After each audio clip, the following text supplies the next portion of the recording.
제3, 4 여전도의 또 선교의 밤이라 그런지 참으로 분위기도 또 화사하고 또 아름다운 밤인 것 같습니다. 우리 한번 인사하시겠습니다. 잘 이해하실지 모르겠지만 아름다운 것이 죄라면 당신은 사형감입니다. 한번 인사하시겠습니다. 아름다운 것이 죄라면 당신은 사형감입니다. 그러니까 최고로 아름답다는 이야기입니다. 예, 여러분 사랑하고요, 축복합니다. 예. 너무나도 익숙하게 또 많이 들으셨고 또 잘 알고 계시는 본문의 말씀입니다. 베드로를 향해서요, 우리 예수님께서 질문하시는 그 질문이요, 요한의 아들 시몬아, 네가 다른 사람들보다 나를 더 사랑하느냐, 3번을 물으셨거든요. 그래서 저는 이 질문을 이렇게 한번 제가 바꾸어 보았습니다. 베드로야, 너 정말 나 사랑하니? 오늘 본문의 말씀을 포함해서 요한복음 21장은요, 부활하신 우리 예수님께서 제자들에게 찾아가신 장면입니다. 그런데 지금 제자들의 상태를 가만히 보니까요, 이건 정말 누가 보아도 티를 안 낼래도 안 낼 수가 없는 아주 굉장히 풀이 죽어 있습니다. 마음이 굉장히 다운이 되어 있는 상태였습니다. 왜 그랬을까요? 충분히 그럴 만한 이유가 있습니다. 지금 제자들 곁에는 이제 더 이상 우리 예수님이 계시지 않기 때문입니다. 그러니까 우리 예수님께서요, 십자가에 달려 숨을 거두시는 그 순간, 그때부터 이제 제자들은 더 이상 삶을 살아가야 할 이유를 찾질 못한 거예요. 그 어떠한 이유도 소망도 없어졌기 때문입니다.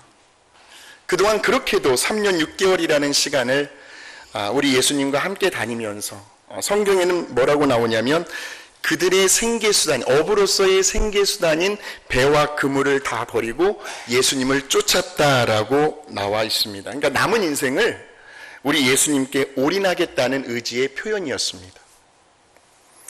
그러면서 아마도 우리 예수님을 향해 가졌던 기대가 굉장히 컸을 거예요.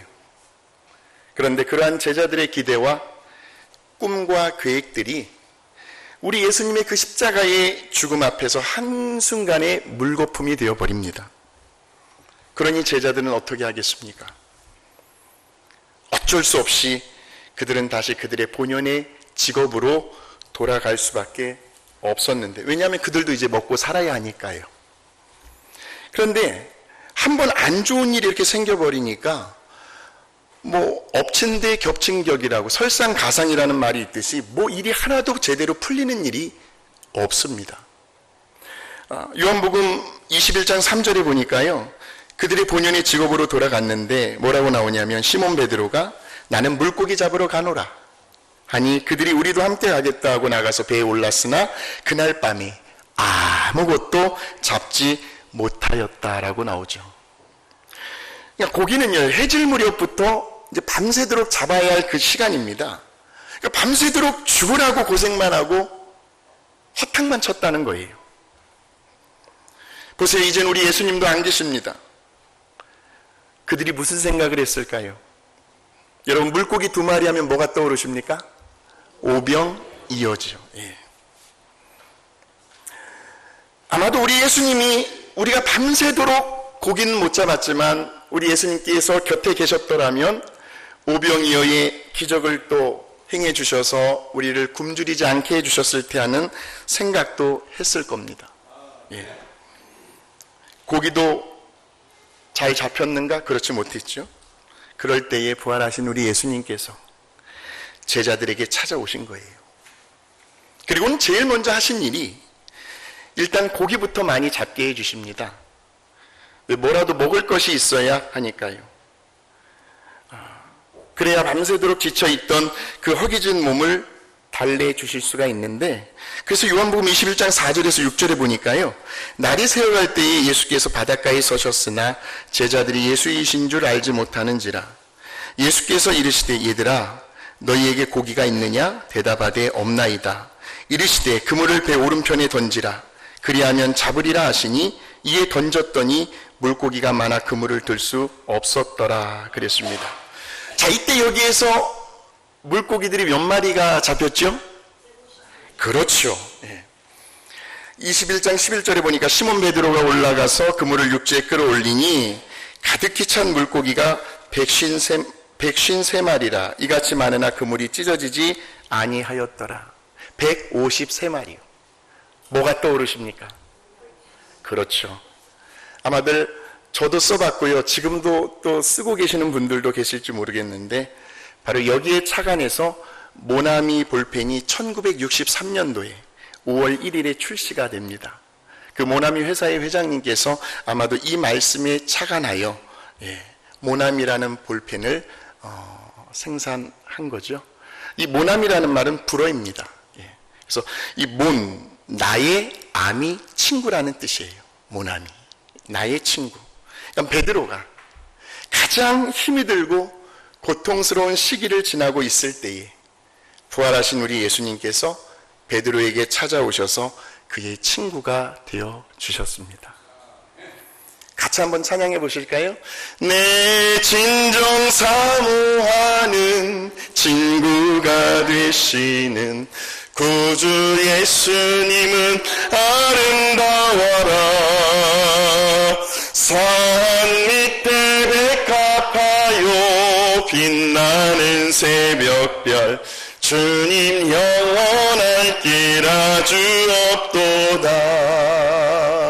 내 맘이 아플 적에 큰 위로 되시며 나 외로울 때 좋은 친구라. 주는 저 산 밑에 백합 빛나는 새벽별 이 땅 위에 비길 것이 없도다. 한 번도 저와 여러분을 배신하지 아니하시는 영원한 우리들의 진정한 친구가 되어주시는 우리 예수님께서 오늘 저와 여러분을 향하여 나의 친구라고 말씀하십니다. 그렇게 우리 예수님께서 베드로에게도 좋은 친구가 되어주셔서 153마리나 되는 큰 물고기를 잡게 해주시면서 베드로의 그 허전한 마음을 위로해 주시고 있는 장면입니다.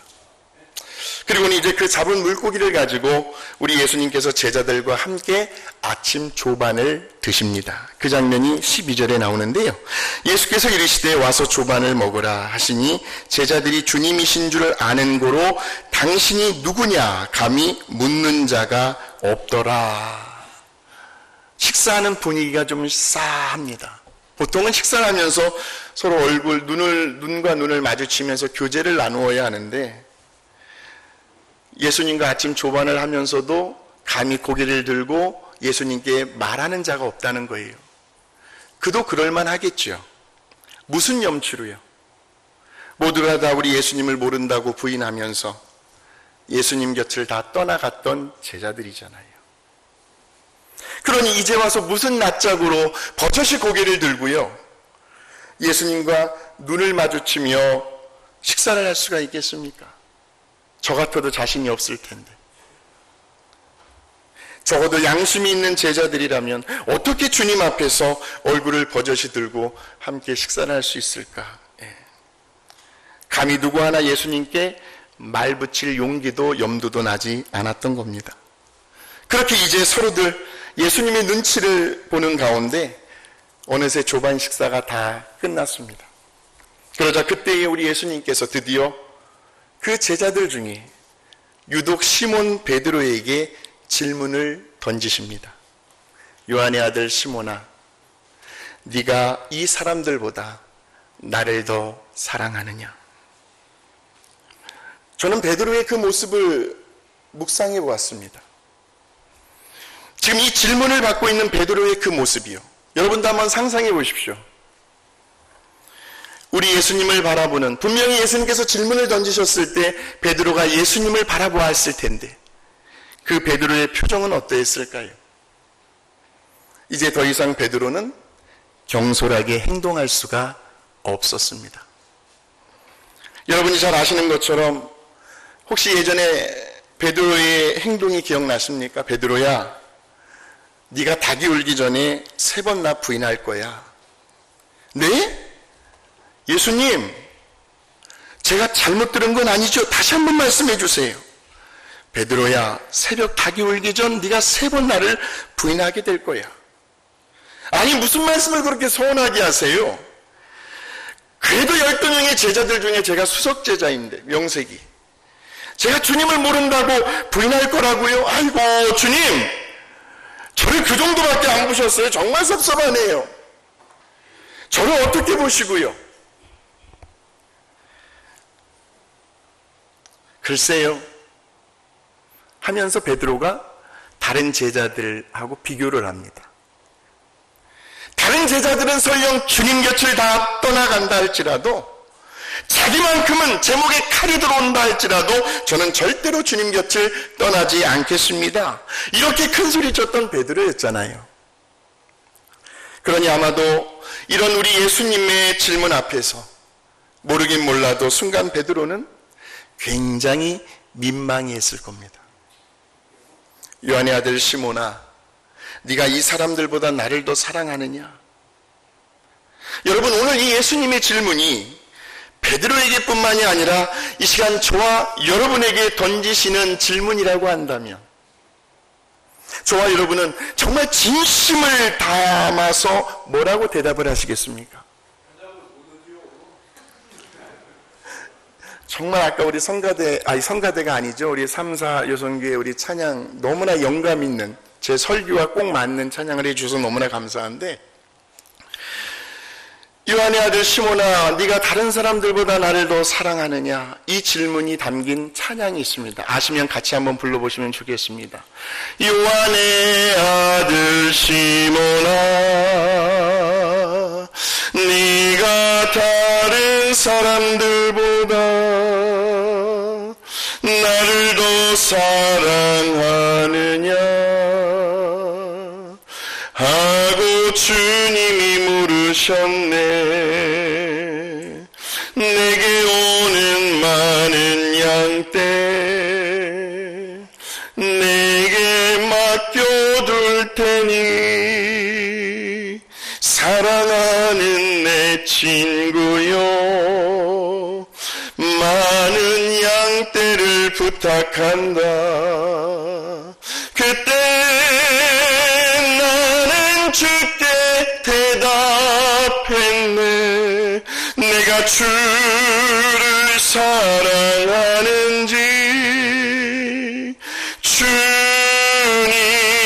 주님께서 아십니다.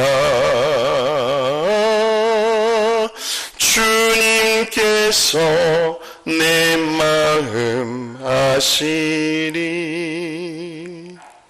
아마도 오늘 예수님께서 저와 여러분이 우리 주님을 사랑하는 그 마음을 알고 계실 것 같아요. 그렇다면 왜 예수님은 베드로에게 이런 질문을 던지셨을까요?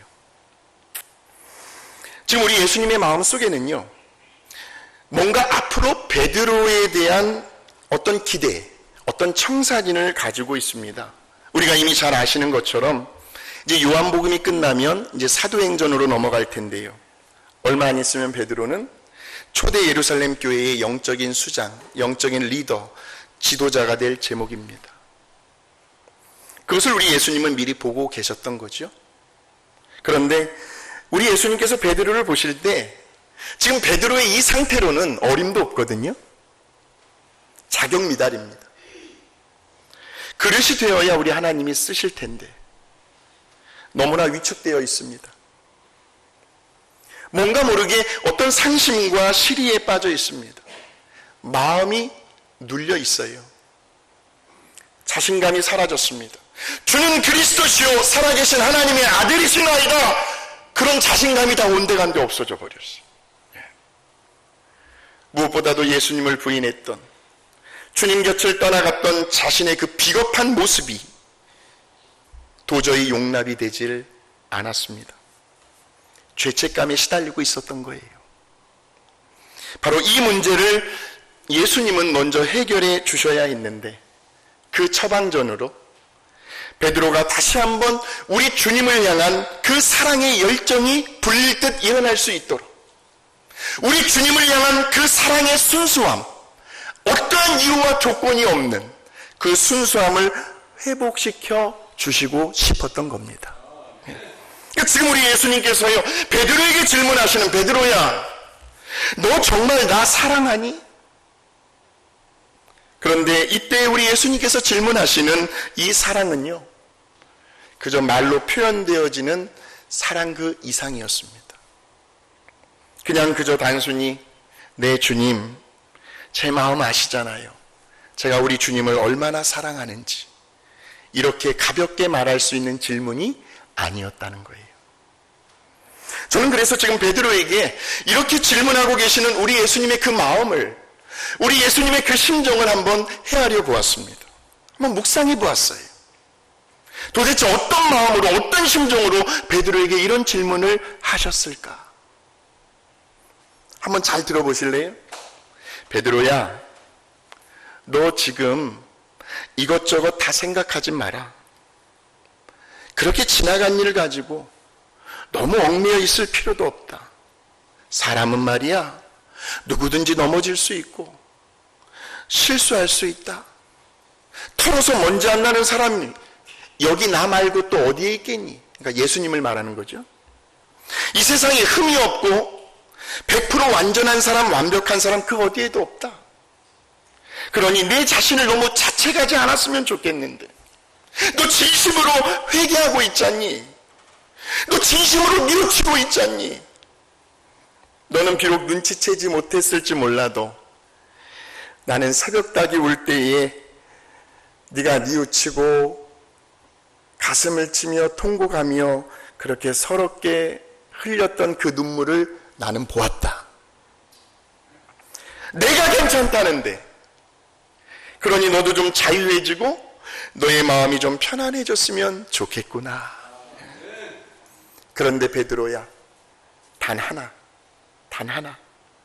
이거 하나만은 너에게 꼭 확인하고 싶은데, 너 정말 나 사랑하니? 말씀을, 설교를 준비하는데요, 이 순간 저의 마음 가운데 성령님이 아주 강한 감동이 밀려온 거예요. 베드로에게 던지시는 이 예수님의 질문이요, 꼭 지금 설교를 준비하고 있는 제 자신에게 던지시는 질문 같았어요. 순간 저는 사무실에서 컴퓨터 앞에서 설교 원고를 치는데 아무도 없잖아요. 근데 순간 울컥하면서 제 눈에서 하염없이 눈물이 흘러내렸어요. 아주 신비한 경험이었습니다. 호신아, 너 정말 나 사랑하니? 그런 마음으로 지금 설교 준비하고 있니? 그래서 저는 대답했어요. 네 주님, 어떻게 해서라도 우리 사랑하는 성도님들 한 주일도 또 영의 양식을 먹고 또 살아가야 할 텐데 영적으로 배고프지 않도록 주님을 사랑하는 그 심정으로 말씀을 전해주고 싶은 그 마음 하나뿐입니다. 잠시나마 지금 베드로에게 따뜻하게 다가가시는 우리 예수님의 그 마음을 느낄 수 있는 시간이었습니다.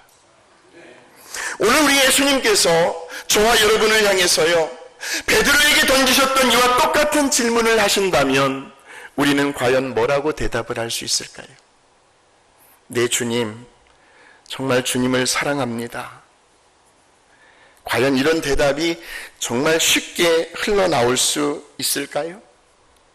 결코 쉽지만은 않을 겁니다.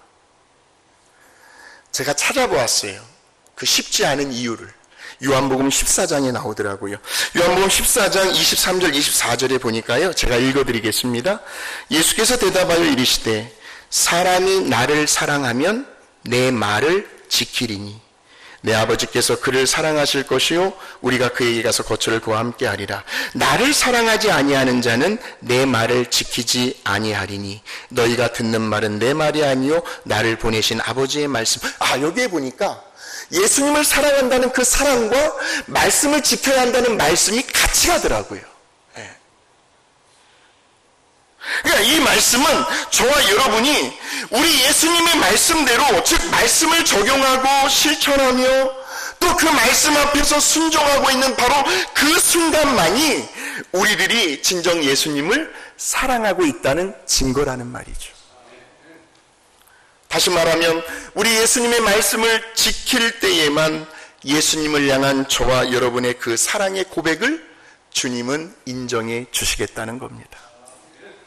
그러니 쉽지 않죠.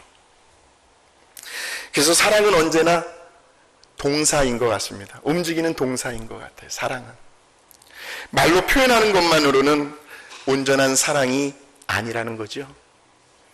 거기에는 반드시 어떤 행함이 따라와야 한다는 건데, 같이 한번 불러보실까요? 다 표현 못해도 나 표현하리라. 다 고백 못해도 나 고백하리라. 다 알 수 없어도 나 알아가리라. 다 닮지 못해도 나 닮아가리라. 그 사랑 얼마나 아름다운지, 그 사랑 얼마나 날 부욕해 하는지, 그 사랑 얼마나 크고 놀라운지를, 그 사랑 얼마나 나를 감격하게 하는지. 바로 이 시점에서요, 베드로에게 가장 필요했던 것을 주님은 알고 계셨습니다. 그것은 바로 우리 주님을 향한 베드로의 그 사랑의 회복이었다는 거예요. 바로 이 사랑이 회복되어야만 이제 베드로가 앞으로 저 사도행전의 그 위대한 초대교회의 역사를 써내려갈 수 있다는 사실을 주님은 알고 계셨던 겁니다. 여러분, 이새의 아들 다윗을 잘 알고 계실 겁니다. 이새에게는 몇 명의 아들이 있었죠? 8명의 아들이 있었어요. 물론 아버지 이새로서는 그 아들들을 어디에다 내놓아도 전혀 하나도 꿀리지 않을 만큼 모두가 다 자랑스러운 아들들이었습니다. 그런 이새의 집에 어느 날 사무엘 선지자가 방문을 합니다. 그 목적은 이스라엘의 초대왕 사울의 후임자를 찾기 위해서였죠. 그때 아버지인 이새는 이제 나이 순으로 장남인 엘리압부터 시작을 해서 위에서부터 차례대로 사무엘 선지자 앞에 선을 보입니다. 그러니까 면담을 한 거예요. 물론 아들들이 다 용모도 준수했고 키도 훤칠하게 컸고 정말 누가 봐도 호감이 갈 만한 그런 아들들이었습니다. 그러니 당연히 사무엘 선지자 입장에서는 고민이 이만저만이 아니었을 거예요.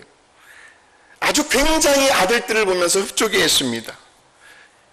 그런데 누구를 골라야 할지 그렇게 감탄을 하고 있는데, 바로 그때 우리 하나님께서 사무엘 선지자에게 말씀을 주시는데요, 그 내용이 사무엘상 16장 7절에 나오더라고. 제가 읽어드릴게요. 여호와께서 사무엘에게 이르시되 그의 용모와 키를 보지 말라. 내가 이미 그를 버렸노라. 내가 보는 것은 사람과 같지 아니하니 사람은 외모를 보거니와 나 여호와는 중심을 보느니라 말씀을 하세요. 하나님은 이미 그 아들들의 중심을 보고 계셨던 거죠.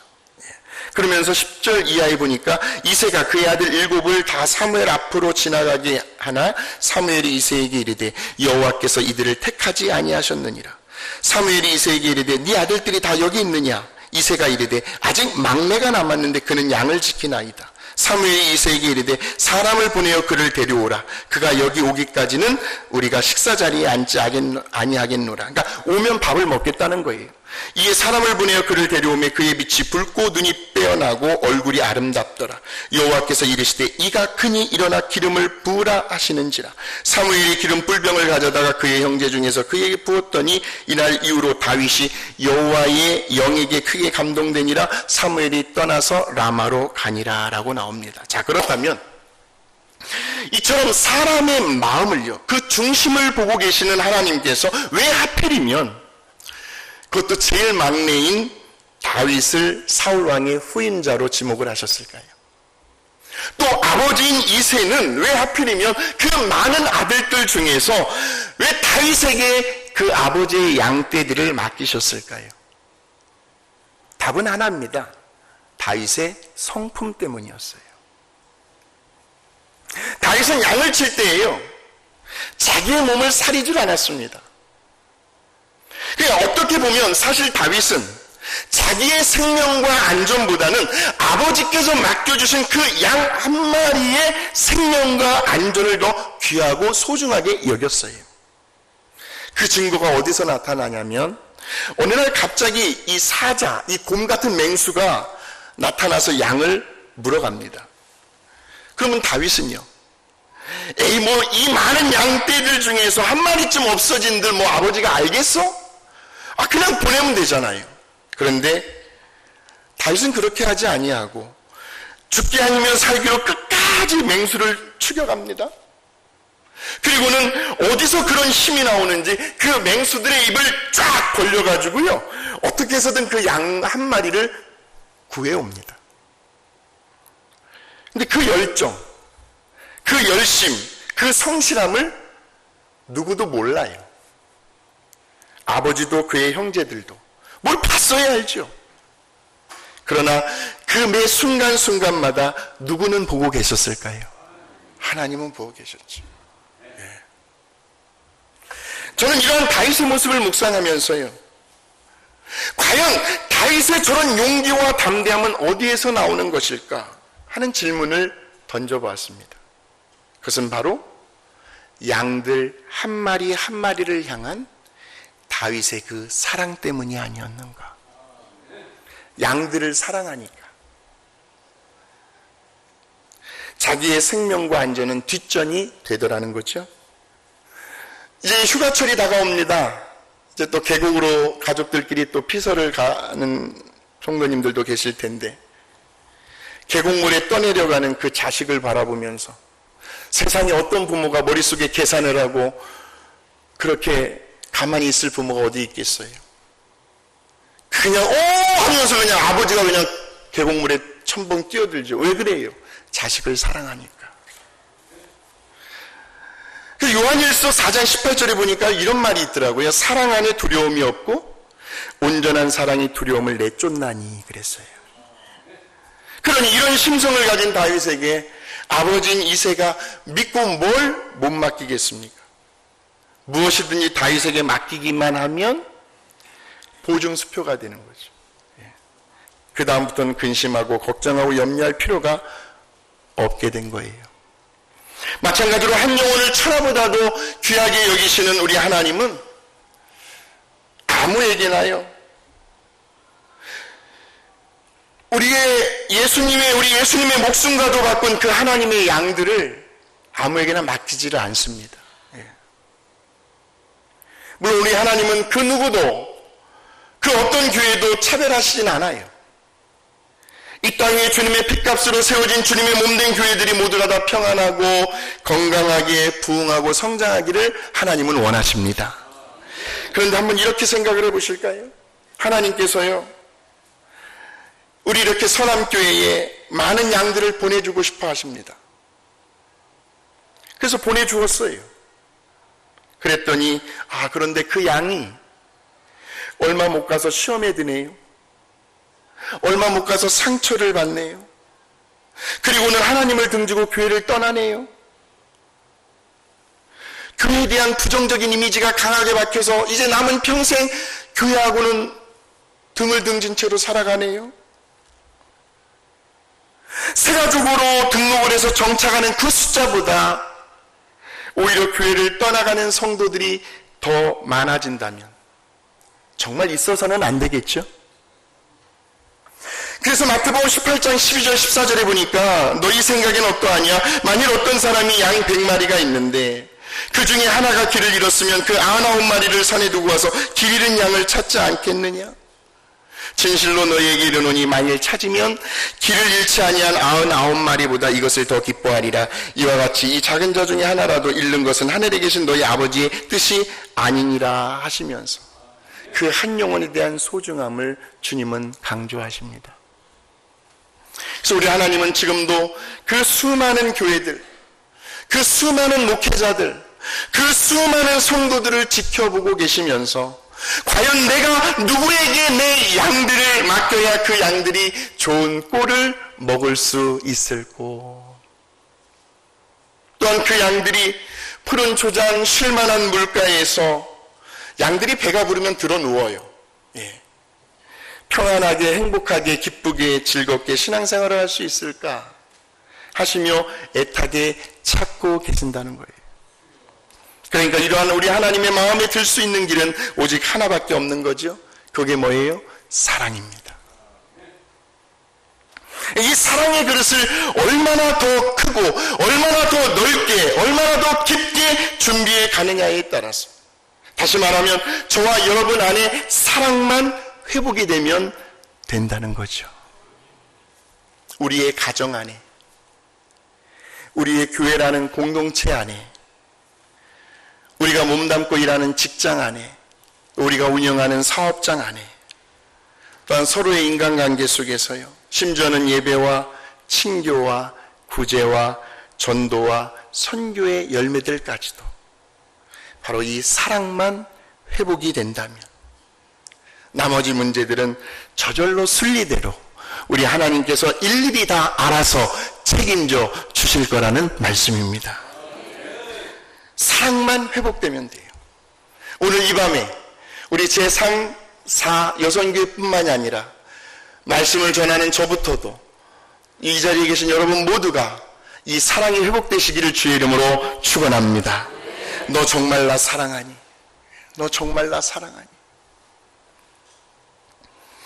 왜 우리 하나님께서 요셉을 사용하셨을까요? 요셉의 성품 때문이었습니다. 하나님은 요셉의 그 성품을 보셨어요. 요셉은요, 참 괴로움을 많이 당했습니다. 자기를 왕따시키고 끝내는 자기를 팔아넘긴 그 형들을 미워하거나 원망하지도 않았습니다. 말도 안 되는 누명을 쓰여가지고 자기를 감옥에 쳐넣은 그 보디발 장군의 아내를 저주하지도 않았습니다. 그리고는 그 고난의 세월이 흘러 나중에는 애굽의 총리의 자리에까지 올라가게 되죠. 그때 요셉은 얼마든지 그 권력과 권세를 이용해가지고 그동안 자기에게 악을 행했던 그런 사람들에게 다시 대갚아 줄 수도 있었을 거예요. 그러나 요셉은 오히려 악을 선으로 갚아줍니다. 그 내용이 창세기 50장에 나오는데요. 요셉이 그들에게 이르되 두려워하지 마소서, 내가 하나님을 대신하리이까. 당신들은 나를 해하려 하였으나 하나님은 그것을 선으로 바꾸사 오늘과 같이 많은 생명의 백성의 생명을 구원하게 하시려 하셨나니 당신들은 두려워하지 마소서, 내가 당신들과 당신들의 자녀를 기르리이다 하고 그들을 간곡한 말로 위로하였더라 하는 거예요. 바로 하나님께서 이런 요셉의 마음속에 있는 그의 긍휼함과 사랑을 보신 겁니다. 왜 하나님은 말 잘하고 언변이 좋은 아론을 택하지 아니하시고 오히려 말도 우둔하고 혀가 우둔한 모세를 선택하셨을까요? 바로 모세의 성품 때문이었습니다. 출애굽기 32장 31절 이하에 보시면 모세의 이런 기도가 나와요. 모세가 여호와께로 다시 나아가 여짜오되 슬프도소이다. 이 백성이 자기들을 위하여 금신을 만들어 싸우니 큰 죄를 범하였나이다. 그러나 이제 그들의 죄를 사하시옵소서. 그렇지 아니하시오면 원하건대 주께서 기록하신 책에서 내 이름을 지워버려 주옵소서. 저라면 그렇게 못할 것 같은데, 하늘나라의 천국의 생명록에서 모세 자신의 이름이 지워질지라도 이스라엘 백성들이 저지른 그 죄악만큼은 제발 용서해달라고 하는 그 모세의 간절한 마음, 백성들을 긍휼히 여기는 그 마음을 주님은 보신 거죠. 자기의 생명을 담보로 걸고서라도 이스라엘 백성들을 하나님의 진노에서 구해주고 싶은 그 모세의 절절한 사랑이 느껴지는 대목이었습니다. 사랑하는 선함 가족 여러분, 이 세상에는 정말 똑똑한 사람들이 참 많이 있는 것 같아요. 언변이 뛰어나서 사람들의 마음을 쉽게 사로잡는 달변가들도 참 많습니다. 참 말 잘해 저 사람. 또한 많이 배워서요. 뭐 학사, 석사, 박사, 뭐 명함을 보면 스펙이 아주 화려하고 빽빽하게 채워져 있고요. 또 거기에다 재력도 있고요. 두루두루 인맥도 좋고요. 또한 팔방미인이라는 소리를 들을 만큼 여러 다양한 재능과 달란트를 가진 사람도 참 많이 있는 것 같아요. 물론 다 중요하고 훌륭합니다. 그러나 오늘 이 시대에 우리 하나님께서 정말 당신의 계획과 뜻을 펼치시기 위하여 그토록 간절히 찾고 계시는 그 주인공은 과연 어떤 사람일까요? 바로 오늘 우리 예수님께서 시몬 베드로에게 던지셨던 질문이요. 요한의 아들 시몬아, 네가 이 사람들보다 나를 더 사랑하느냐? 너 정말 나 사랑하니? 다시 말하면 우리의 마음과 성품과 뜻과 목숨을 다하여 우리 하나님을 사랑하고 그 사랑으로 이웃을 사랑할 줄 아는 사람이요. 그러면서 나를 사랑하는 자는 나의 말을 지키리니 말씀하셨어요. 말씀 안에서 말씀이 신앙생활과 삶의 기준이 되어 말씀대로 살아가려고 부단히 애를 쓰며 몸부림치는 사람. 또한 천하보다도 귀한 그 한 영혼을 구원의 길로 인도하고 싶은 그 구령열에 불타오르는 그런 교회, 그런 목회자, 그런 성도들을 하나님은 지금도 찾고 계시는데, 그런 교회, 그런 목회자, 그런 성도들이 오늘 이 밤 이 자리에 다 모여 계신 줄로 믿습니다.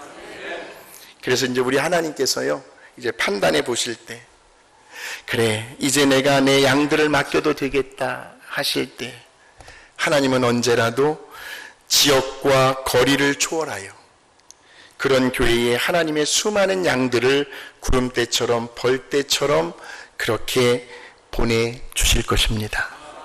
그리고는 내 양들을 잘 부탁한다고, 내 양들에게 말씀의 좋은 꼴을 먹여주라고, 그래서 천국 가는 그날까지 내 양들을 푸른 초장 쉴만한 물가로 잘 인도해 달라고, 오늘 이 시간 우리 모두에게 막중한 사명을 맡기시는 거죠. 바라기는 우리 선함교회가 지금도 좋지만 그러나 이보다도 더 좋을 수 있다고 하는 그런 기대감을 가지시고요, 먼저 우리 하나님의 사랑을 회복하고 그 하나님의 사랑으로 충만해져서 오늘 베드로에게 주신 내 양을 먹이고 치라는 그 거룩한 목양의 사명을 우리 주님 다시 오시는 그날까지 우리 모두가 한마음 한뜻이 되어 그 거룩한 사명을 끝까지 감당해 나갈 수 있는 우리 여선교회 또 우리 선함교회가 되시기를 주의 이름으로 축원합니다. 거룩하시고 은혜로우신 하나님 아버지, 오늘 주님의 그 음성을 듣습니다. 너 정말 나 사랑하니? 그 사랑으로 예배도 드리고 구제도 하고 봉사도 하고 선교도 하고 전도하고 있니? 네, 주님 사랑합니다. 말로만의 고백이 아니라 주님을 사랑한다고 하는 그 고백이 우리의 행함으로 나타나기를 소망합니다. 주님, 우리 선함교회가 앞으로 주님 오시는 그날까지 하나님의 사랑이 온전히 날마다 회복이 되어서 이 지역사에 잃어버린 영혼들을 구원하고 또 선교지에 그 죽어가는 영혼들을 하나님 앞으로 인도해 나갈 수 있는 그런 하나님이 보시기에 하나님께 칭찬 듣는 교회로 계속해서 세워져 나갈 수 있도록 우리 선함교회를 축복하여 주시옵소서. 예수님의 이름으로 기도하옵나이다. 아멘.